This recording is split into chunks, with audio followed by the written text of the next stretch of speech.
Hello বন্ধুরা, welcome to my YouTube channel care education purpose. যদি কেউ সাবস্ক্রাইব না করে থাকো তাহলে সাবস্ক্রাইব করে রেখো পরবর্তী সব ভিডিও পাওয়ার জন্য।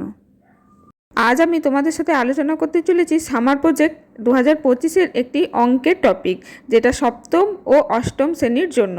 তো দেখো, বৃত্ত ও তার ব্যাসার্ধ, তার পরিধি, তার ক্ষেত্রফলের ধারণা লাভ। এই টপিকটার উপর পুরো সামার প্রজেক্টটি আমি তোমাদের সাথে আলোচনা করব। প্রথমেই দেখো, তোমাদের প্রকল্পের নাম যেটা টপিক আছে সেটা প্রথমে লিখবে, তারপর প্রজেক্টটি করতে শুরু করবে। ফার্স্ট পয়েন্ট লিখবে বৃত্ত, তারপরে লিখবে বৃত্ত হলো একটি দ্বিমাত্রিক জ্যামিতিক আকৃতি যা একটি নির্দিষ্ট কেন্দ্র থেকে সমান দূরত্বে অবস্থিত সকল বিন্দুর একটি সেট। এই বৃত্তের কিছু মৌলিক ধারণা হলো ব্যাসার্ধ, পরিধি এবং ক্ষেত্রফল। পরিধি হলো বৃত্তের চারপাশের দূরত্ব, ক্ষেত্রফল হলো বৃত্তের ভেতরের আবদ্ধ স্থান এবং ব্যাসার্ধ হলো কেন্দ্রের থেকে বৃত্তের যে কোনো বিন্দু পর্যন্ত দূরত্ব। তো এগুলো একটু ছোট ছোট করে প্রথমে লিখে দিতে হবে। তারপর তোমরা চিত্রসহ যা যা তোমাদের ব্যাখ্যা করতে বলেছে সেগুলো করবে। বৃত্তের আরও অনেক কিছু আছে, যেহেতু তোমাদের ব্যাসার্ধ, পরিধি, ক্ষেত্রফল এই তিনটে জিনিস ব্যাখ্যা করতে বলেছে, আমি তাই এই তিনটের ওপরই তোমাদের পুরো বিশ্লেষণে বলে দেবো।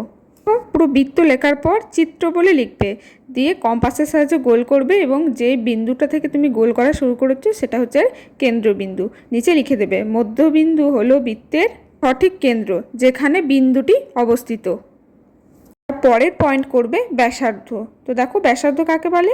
বৃত্তের কেন্দ্র থেকে বৃত্তের পরিধি পর্যন্ত যে কোনো সরলরেখার দৈর্ঘ্যকে ব্যাসার্ধ বলা হয়।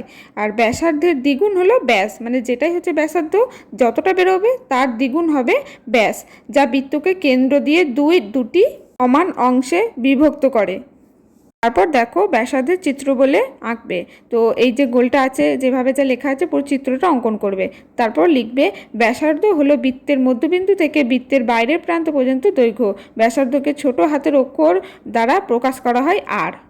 দেখো, আরটা হচ্ছে ব্যাসার্ধ, মানে এটা বৃত্তের অর্ধেকের দিকে ভাঁজ করলে, আর এই দিকে যদি আরের যে ফাঁকা অংশটা আছে সেটা যদি দুটো পুরো টোটাল যোগ করা হয় তাহলে কিন্তু হয়ে যাবে বৃত্তের ব্যাস। তারপর পয়েন্ট হচ্ছে পরিধি, বৃত্তের পরিধি। তো পরিধি কাকে বলে? দেখো, বৃত্তের চারপাশের দূরত্বকে পরিধি বলা হয়। এবার পরিধির সূত্র কি? পরিধি সমান 2πr, যেখানে পাই একটি ধ্রুবক, প্রায় 3.14 এর সমান। এটা যদি দশমিকে লেখা হয় তাহলে হবে 22/7 এবং আর হলো ব্যাসার্ধ। তো এটা হচ্ছে সূত্র। তো চলো এবার চিত্রটা দেখা যাক।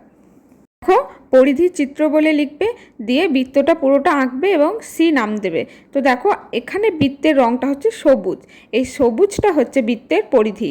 দেখো লেখা আছে পরিধি হলো এই বৃত্তের বাইরের প্রান্তের চারপাশের দূরত্ব। পরিধিকে বড় হাতের অক্ষর দ্বারা প্রকাশ করা হয় সি। যে সূত্রটা দেওয়া আছে 2πr, তো পায়ের মান তো 22/7 এবং 2 বা আর যে কোনো একটা মান তোমাদের দেওয়া থাকবে। তো সহজেই তোমরা বৃত্তের পরিধির মান নির্ণয় করতে পারবে। এরপর দেখো বৃত্তের ক্ষেত্রফল। বৃত্তের ক্ষেত্রফল কাকে বলে? বৃত্তের ভেতরের স্থান হলো বৃত্তের ক্ষেত্রফল। একে বড় হাতের এ অক্ষর দ্বারা প্রকাশ করা হয়। এরপর দেখো বৃত্তের ক্ষেত্রফলের চিত্র, যে একটা বৃত্ত আঁকা আছে, মাঝে দেখো আমি দাগ কেটে কেটে দিয়েছি। তো এই ভেতরের পুরো অংশটা হচ্ছে বৃত্তের ক্ষেত্রফল। এর সূত্র কি? πr²। তো দেখো, পায়ের মান তো তোমরা জানোই, আর কিছু না কিছু একটা মান তোমাদের দেওয়া থাকবে। তো তার বেসিসের ওপর তোমাদের পুরো ক্ষেত্রফল, পরিধি, ব্যাসার্ধ এগুলো সব বার করতে হয়। যদিও তোমাদের এগুলো দেয়নি, তোমাদের শুধু ধারণাটি লিখতে বলেছে, তো আমি সব ইন ডিটেলস তোমাদের দিয়ে দিলাম। এরপর দেখো, এটা থেকে তোমরা কি ধারণা লাভ করতে পারো?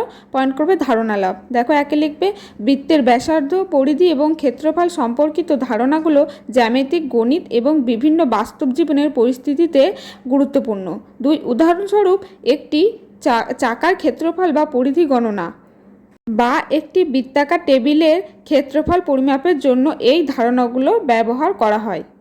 এই হচ্ছে তোমাদের পুরো অঙ্ক সামার প্রজেক্ট, বৃত্ত ও তার ব্যাসার্ধ, তার পরিধি, তার ক্ষেত্রফলের ধারণা লাভ, সপ্তম ও অষ্টম শ্রেণীর জন্য।